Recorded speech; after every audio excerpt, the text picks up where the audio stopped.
Está na hora da entrevista do dia com Luciano Penteado. Bem, e hoje vamos falar sobre o cenário econômico de 2025 para o agronegócio, diante aí dos juros e também do dólar em alta. Nosso convidado é o Felipe Vasconcelos, sócio da Ecos Capital. Felipe, boa noite e bem-vindo. Boa noite, obrigado por me receber. Obrigado. Felipe, bom, a gente teve aí uma prévia do PIB no final do ano passado, com um crescimento aí na casa de 3%, o resultado consolidado ainda vai ser anunciado, mas já chamou a atenção um recuo no PIB do agronegócio, né, na casa aí dos 0,9%. Historicamente, o setor puxa o PIB, né, quer dizer, costuma ter um resultado positivo. Foi um ano atípico, a gente inclusive mostrou aqui, tivemos cenários negativos no clima, né, chuvas, secas e também fatores político-econômicos. Queria começar te perguntando o que mais chamou a atenção no ano passado, né, em 2024, para o setor do agronegócio ter tido esse recuo. Olha, Luciano, o principal ponto aqui no ano passado foi realmente o clima. O clima ele afetou bastante a safra e cenário macroeconômico também afetou o preço da commodity. É importante lembrar que, para entender o agronegócio, especialmente no Brasil, nós temos que olhar 5 fatores: clima, commodity, China, câmbio e juros. E no ano passado, o clima e a commodity em particular afetaram bastante, porque nós tivemos safras menores do que originalmente esperadas e, por exemplo, a soja caiu 25%. Isso contrastando naturalmente com algumas commodities como cacau e café, que tiveram valorizações bastante expressivas. Agora, quando nós olhamos para 2025, a expectativa é que, novamente, como é costume, o PIB do agronegócio volte a contribuir positivamente. Agora, temos também a taxa Selic, né, que está aí subindo sem parar, e a tendência já projetada pelo mercado, pelos analistas, é de uma tendência de ela continuar subindo. E o dólar também, quer dizer, está aí, atingiu 6,30, continua com tendência de alta. Na sua avaliação, como é que devem se comportar esses dois fatores, a taxa Selic e o dólar em alta? Quais devem ser os impactos desses dois fatores para o agronegócio brasileiro?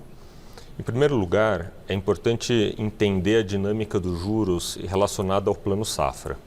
O governo, por conta da sua questão fiscal, que está uma bagunça, ninguém sabe direito o que vai acontecer, o que vai ser anunciado, ele está com pouco espaço para subsidiar de maneira significativa o Plano Safra. Então, a minha expectativa é que o Plano Safra desaponte um pouco em termos de volume.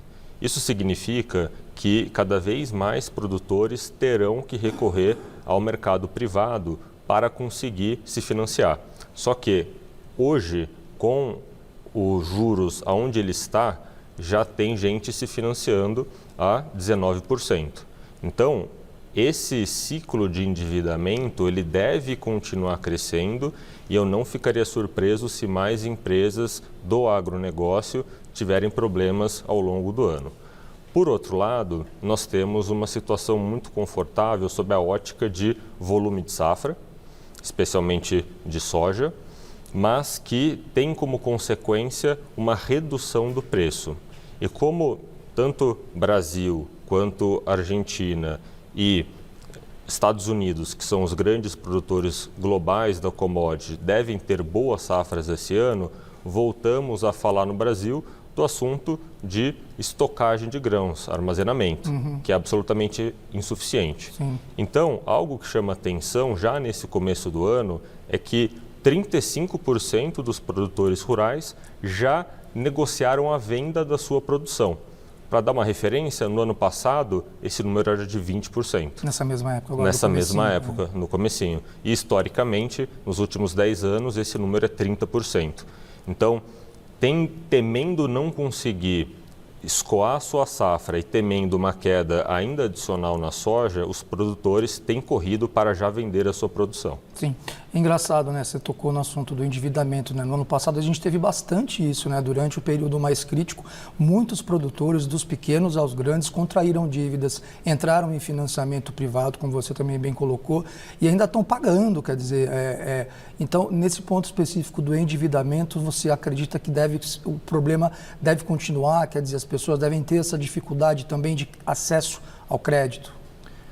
O mercado ele acaba ficando um pouco mais exigente em relação às garantias e em relação também à capacidade produtiva dos clientes. Então, haverá, na minha visão, algum enxugamento do crédito para aqueles produtores que já estão muito alavancados, mas os bons produtores, eles devem conseguir sim se financiar bem. O problema qual que é? Esses financiamentos privados, por exemplo, via os FIAGROS, eles são destinados principalmente aos grandes produtores, não aos pequenos, que dependem principalmente do Plano Safra. Sim. Então, nós precisaremos ver, depois do Plano Safra, realmente como é que vai ficar essa dinâmica. E o fator China, Felipe? Achei interessante você já ter colocado nesse rol aí dos 5, porque é o nosso maior parceiro comercial, isso já vem de há alguns anos. Você comentou da soja, é o nosso principal produto, nossa principal commodity, e a maior parte, esmagadora, a maioria vai justamente para a China. E o Brasil conseguiu selar ali alguns acordos importantes com os chineses e tal. Queria te perguntar sobre a China, mas já colocando nesse bolo aí os Estados Unidos, que é a outra grande potência. Teremos o primeiro ano da gestão do Donald Trump, que também é conhecido por ser muito protecionista.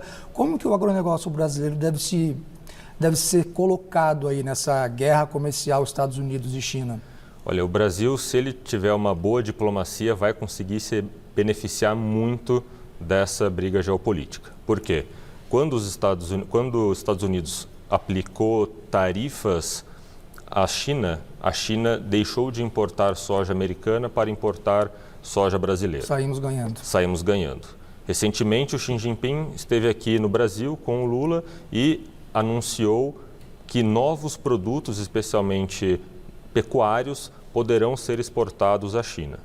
Então, nessa dualidade Estados Unidos e China, o Brasil, se jogar o jogo direito, consegue abrir mais mercados.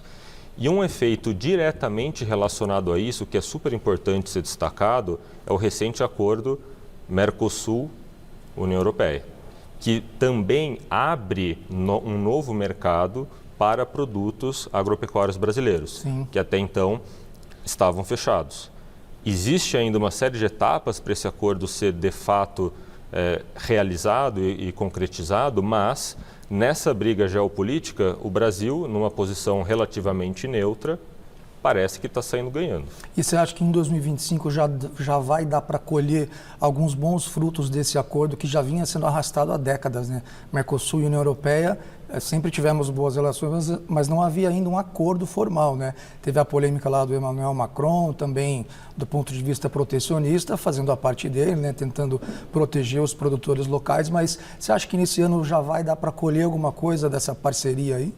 Eu acho que sim. É um processo que começa devagar, os acordos ainda não estão totalmente firmados, mas existem empresas europeias que vão querer testar o produto brasileiro e vice-versa. Então, acho que nesse ano começa ainda numa pequena escala e com o intuito mais exploratório do que realmente grandes volumes, mas sem dúvida alguma vamos ser capazes de construir a fundação do que eu espero que seja uma excelente parceria entre os dois mercados. Porque tem a questão da carne bovina, principalmente, né? O Brasil é um grande produtor e exportador, mas não exporta, não vende tanto assim para a Europa ainda, né? Mas, sim, de repente pode aumentar esse percentual, talvez? Ele pode aumentar esse percentual e tem um aspecto importante que vai ter que ser muito bem negociado e que ainda não está pactuado, que é a exigência da União Europeia do desmatamento zero no Brasil. Então, essa relação Brasil, Mercosul e União Europeia ainda tem algumas etapas para serem cumpridas e, especialmente a França, ela se ancora muito nesses aspectos ambientais e de qualidade da carne, que, francamente, tem pouco fundamento, porque é mais barato para a França, por exemplo, aplicar medidas protecionistas no Brasil do que eles sustentarem com subsídios os seus produtores. Sim. Porque não fossem os subsídios, o agronegócio brasileiro ele certamente quebraria a maior parte do mercado do agronegócio europeu. E é interessante, né, quando você põe a questão do desmatamento, o Brasil, ele, independentemente do agronegócio, ele vem tentando se colocar como um país como um líder, na verdade, verde no mundo, nas últimas COPs. O presidente Lula vem se empenhando para isso. Em 2024, a gente teve regulamentação de bioinsumos, teve o próprio Plano Safra que você falou, que promoveu algumas práticas, digamos assim, mais sustentáveis e eficazes e tal. Você acha que isso tudo já vai fortalecer a imagem do Brasil para esse ano?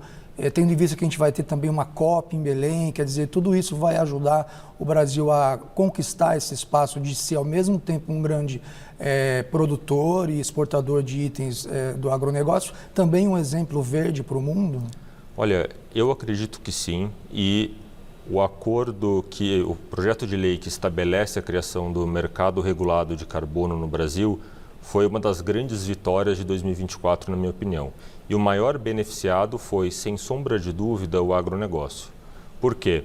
Ele não foi colocado como um setor que precisa reportar e compensar as suas emissões, mas, por outro lado, ele pode usar os seus ativos ambientais, incluindo reserva legal e área de preservação permanente, como áreas passíveis de geração de créditos de carbono. Sim. Então, provavelmente daqui a uns 2, 4 anos, quando de fato esse mercado estiver operando, o produtor rural brasileiro ele poderá ter uma nova fonte de receita, fruto desses créditos de carbono, que hoje é um custo para ele. Então, o fato também do mercado regulado de carbono brasileiro ter sido feito nos moldes do europeu e prevê também uma interconexão entre esses dois mercados, também é um ponto muito positivo, justamente nessa agenda verde, liderança verde que você trouxe. Acaba seguindo o padrão, né? Exatamente.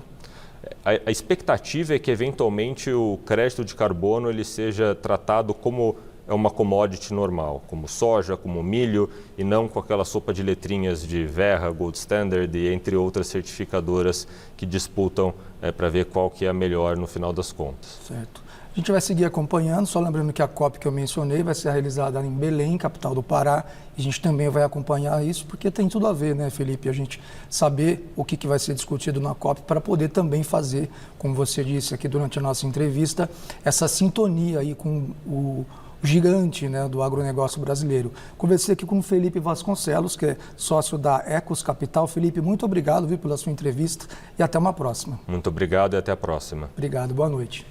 Com você, Laerte.